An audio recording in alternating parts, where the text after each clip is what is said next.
कोई सज्जन पूछते हैं कि षडाक्षर राम मंत्र है क्या, तो वैसे शास्त्र की रीति से मंत्र का सार्वजनिक रूप से उच्चारण नहीं किया जाता है, क्योंकि मंत्र का मंत्रत्व ही यह है कि वह गुप्त ही रहे। गुरु शिष्य की परंपरा से वह अधिकारी पुरुष को प्राप्त होता है, परंतु आजकल तो सब मंत्र पुस्तकों में छपते हैं, इसलिए हम प्रकारांतर से उस मंत्र को बताते हैं। नाम जाप रहस्य में आपने जो सुना था इससे पहले वाले एपिसोड में, या अभी आप जो सुन रहे हैं, इसे श्री स्वामी अखंडानंद महाराज जी ने बताया है। मंत्र के प्रारंभ में प्रणव है और उसका द्वितीय अक्षर अग्नि बीज है और चतुर्थ यंत्र राम पद है और उसके बाद नमः है। तो प्रणव पूर्वक अग्नि बीज सहकृत चतुर्यंत्र राम पद और अंत में नमः, इसको षडाक्षर राम मंत्र बोलते हैं। मंत्र जप में और नाम जप में थोड़ा थोड़ा अंतर होता है। मंत्र जप पवित्र दशा में किया जाता है, चाहे आप स्नान करके अपने को पवित्र अनुभव करें, चाहे नामोच्चारण से अपने को पवित्र अनुभव करें, चाहे मानसिक रूप से गंगा स्नान यमुना स्नान कर ले, चाहे भगवान के चरणारविंद से निसृत भावमयी गंगामृत धारा में स्नान कर ले, चाहे शंकर भगवान के सिरोभाग पर जो गंगा धारा गिरती है उसका ध्यान कर ले।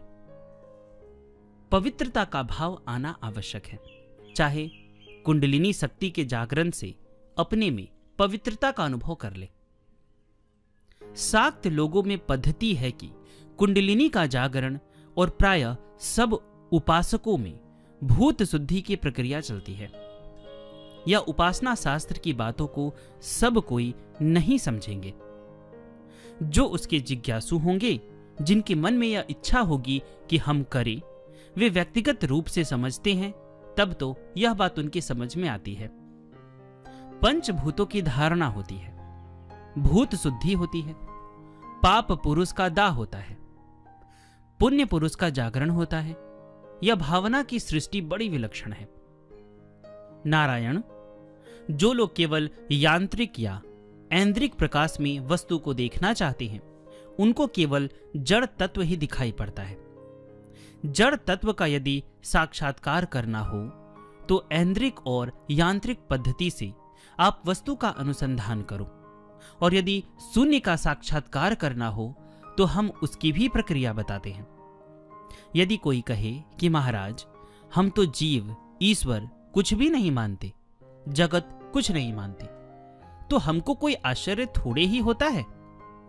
ऐसे तो हमारे पास रोज 5-10 आदमी आते ही रहते हैं, तो उनको बौद्धिक पद्धति से शून्य का साक्षात्कार होता है और श्रद्धा विशिष्ट बुद्धि से ईश्वर का साक्षात्कार होता है।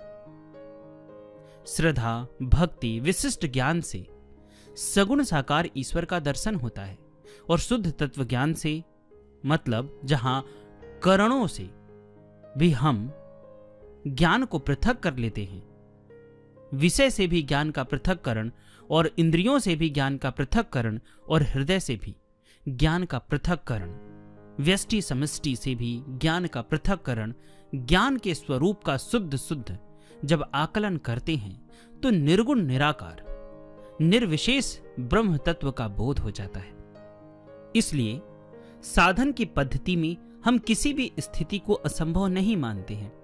यदि कोई चाहे तो पृथ्वी से एकता हो जाए, कोई चाहे तो जल से तादात्म्य हो जाए, कोई चाहे तो अग्नि से तादात्म्य हो जाए, वायु से आकाश से तादात्म्य हो जाए, अहंकार और महतत्व से तादात्म्य हो जाए, निराकार सगुण ईश्वर से तादात्म्य हो जाए, और चाहे तो किसी से तादात्म्य न होकर अपने शुद्ध स्वरूप को ब्रह्म के रूप में अनुभव करे।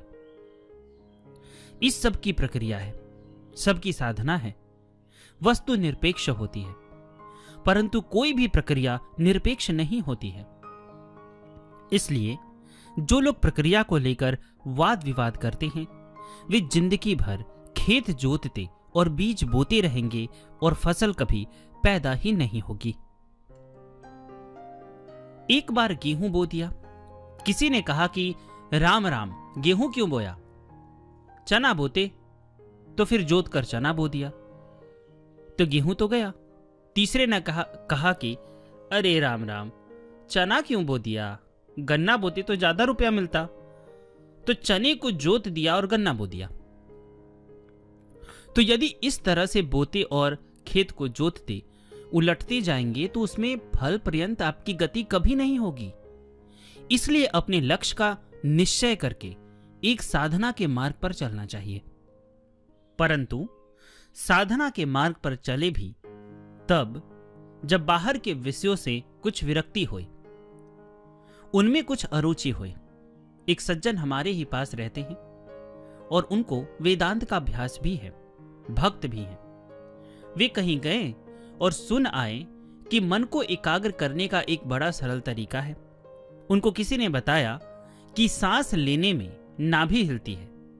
तुम राम कृष्ण का ध्यान छोड़ो और अहम ब्रह्मास्मि तो केवल अभिमान मात्र ही है।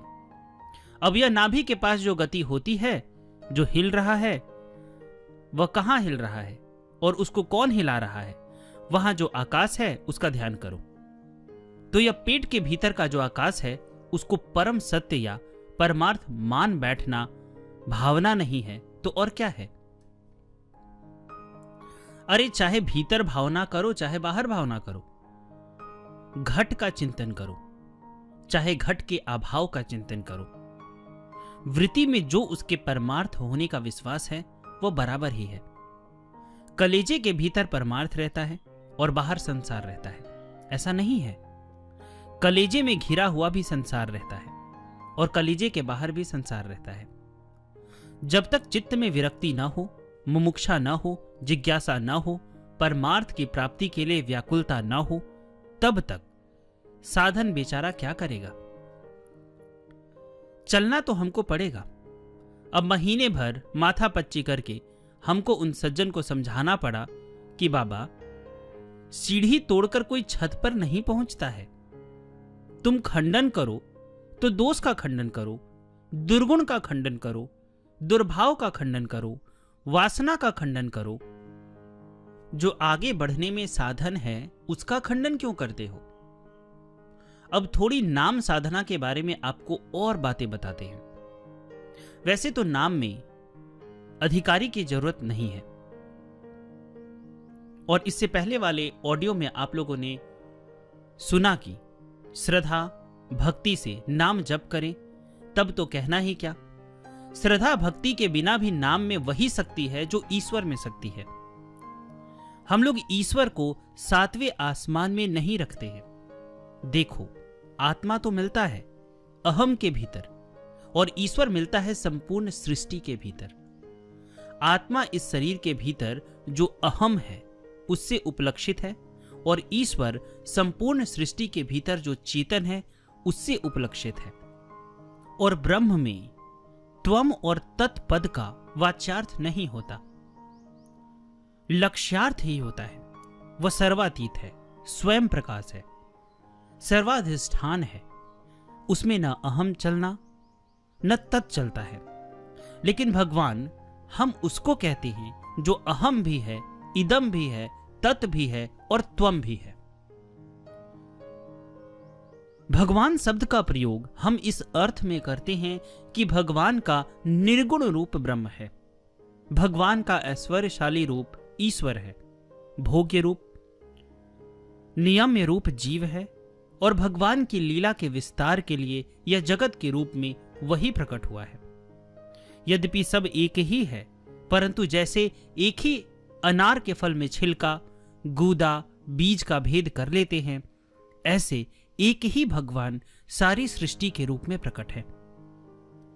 हम नास्तिक को भी ईश्वर का रूप मानते हैं और आस्तिक को भी, और किसी आचार्य संप्रदाय के अनुयायी को भी ईश्वर रूप मानते हैं, और जो अनुयायी नहीं है उसको भी, और भारत को भी, और पाकिस्तान को भी, और चीन अमेरिका को भी भगवत रूप ईश्वर रूप ही मानते हैं।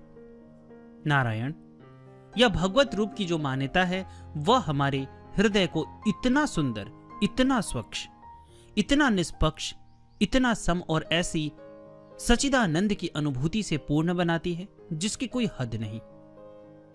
जैसे सर्वरूप भगवान है, ऐसे सारे नाम भगवान के हैं, यह सिद्धांत है। हमारे उत्पलाचार्य ने, कलाचार्य ने कहा है कि सर्व का भोक्ता जो भगवान है वही भोग्य है। जैसे समझो राधा भोग्य है और कृष्ण भोक्ता है, और कृष्ण भोग्य है और राधा भोक्ता है, तो जो भोक्ता है वही भोग्य है और जो भोग्य है वही भोक्ता है। जो शब्द है वही अर्थ है और जो अर्थ है वही शब्द है। तो जैसे भगवान सर्वात्मक हैं, वैसे भगवान का नाम भी सर्वात्मक है। जिन लोगों ने ईश्वर को माना ही नहीं, वे अधूरे तत्व का निरूपण करते हैं। कभी कहते हैं कि अभावात्मक ईश्वर है, कभी कहते हैं कि भावात्मक ईश्वर है, कभी कहते हैं कि सातवें आसमान में ईश्वर है, कभी कहते हैं कि दिल में ईश्वर है, कभी कहते हैं कि बाहर ईश्वर है। फिर उसमें लोगों को यह बताते हैं कि अंतिम सत्य यही है। सत्य यदि अंतिम होता है तो सत्य आदि भी होता है। यदि सत्य आदि ना हो तो सत्य अंतिम नहीं हो सकता, और जो आदि और अंत में होता है वही मध्य में होता है।